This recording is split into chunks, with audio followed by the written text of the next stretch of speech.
All right, folks, I just heard the single most ridiculous statements from Mr. Kratz yet.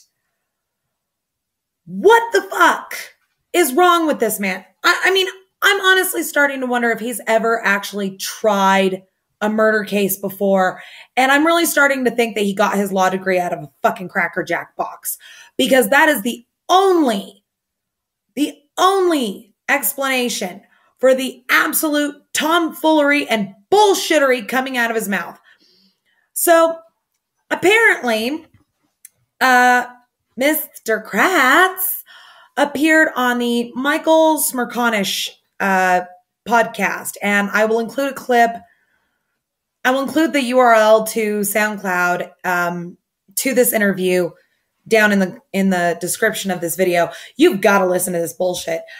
So Mr. Smerconish is ow, that hurt. His daughter asked him to ask Mr. Kratz why there was no blood in the trailer if Teresa Halbach had been beaten, stabbed, and raped and her throat slit in the bedroom.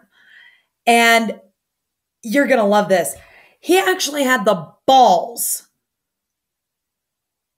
to say that the throat slit was no more than a scratch, and that they didn't expect to find DNA evidence. They didn't expect to find blood or DNA in the trailer from Teresa Halbach because she wasn't killed in the trailer. She was killed in the garage. Mr. Kratz, it is obvious that you have never been raped. You fucking country bumpkin putz. Oh my God.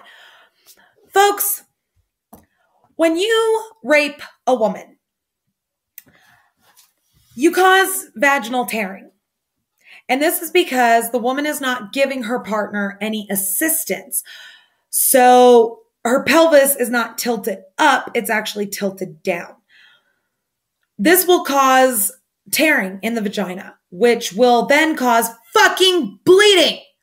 There would have been a pool of blood on the bed. I don't care how gently Stephen or Brendan raped her. There would have been a pool of blood. Then he explains it away with Stephen beat her unconscious. Have you ever beat somebody unconscious, Mr. Kratz?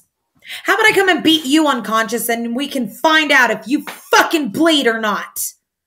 Because I guarantee you, any beating that would render a human unconscious, I don't give a fuck how tiny they are, will result in blood. In order to beat somebody unconscious, you have to do it around the face.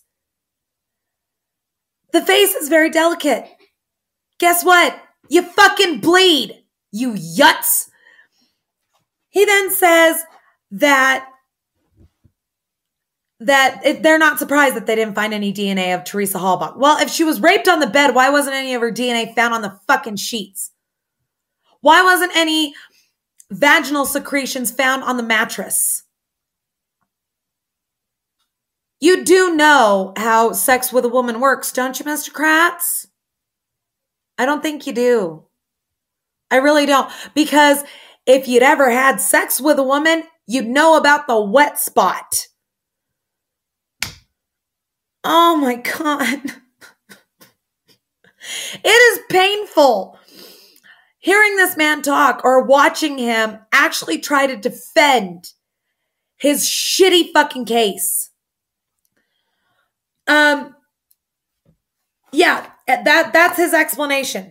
His explanation for no DNA being found in the trailer was that she was only beaten, raped, stabbed, and her throat slit in the trailer, so why would there be blood? Mr. Kratz, the little prosecutor who couldn't, Mr. Kratz, I don't give a fuck how delicately you slice at somebody's fucking throat. If you are a 16-year-old who is terrified out of his fucking wits and is killing a person, and that wasn't on your fucking to-do list for that day, your hand's going to be shaking. You're going to be freaking the fuck out. For fuck's sake, Brendan's IQ is 70. He has cognitive impairment, you dumbass. Obviously, you have an IQ of 65.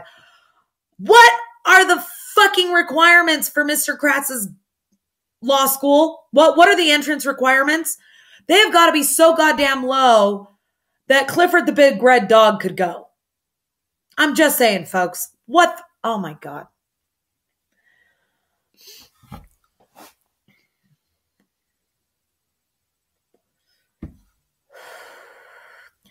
In order to make a cut to the throat that shallow requires surgical precision, meaning a medical degree and a fucking scalpel.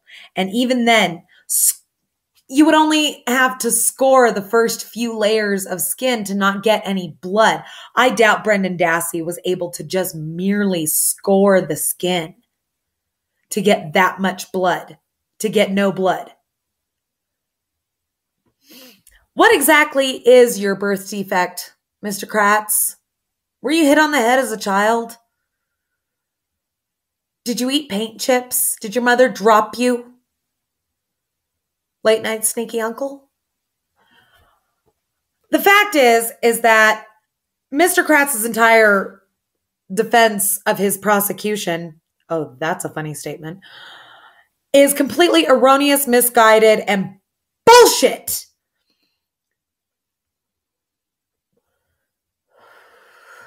You tried this case in the media before you went to court because you knew you had shit. Her DNA would have been on the leg irons, Mr. Kratz.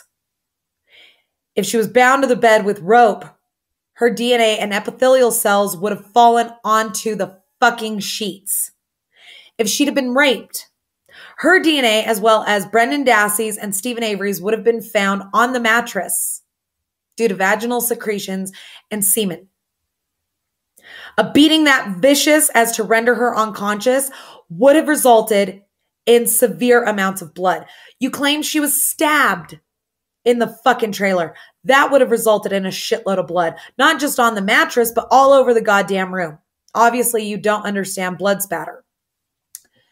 If her throat was slit by a 16-year-old boy who didn't have rape and murder a random fucking photographer on his to-do list for that day, it would have resulted in a shitload of blood and would have fucking killed her. There was no blood found in the fucking garage either, you nudnik. None. Not a single fucking drop of human blood, let alone Teresa Hallbox. Your entire case is circumstantial because your entire case is built on planted evidence left there by Colburn and Link. And yes, I fucking said it. And I dare those two to respond to this video. I would love to take them to task on camera. I welcome the challenge. Do you? The fact is that you are wrong, Mr. Kratz, and now your ass is fucking backpedaling. And I know why you are too. You're trying to use the Stephen Avery case to distract from you sexting a domestic violence victim during the trial that you were prosecuting her aggressor. Which is just bad taste anyway, but I'm pretty sure that you were doing it to cover up the fact that you're gay and you live out in fucking bumpkin country. And you know that if anybody finds out that you're gay, they're going to kick the shit out of you. Come out of the closet. You and Tom Cruise. That's my video, folks.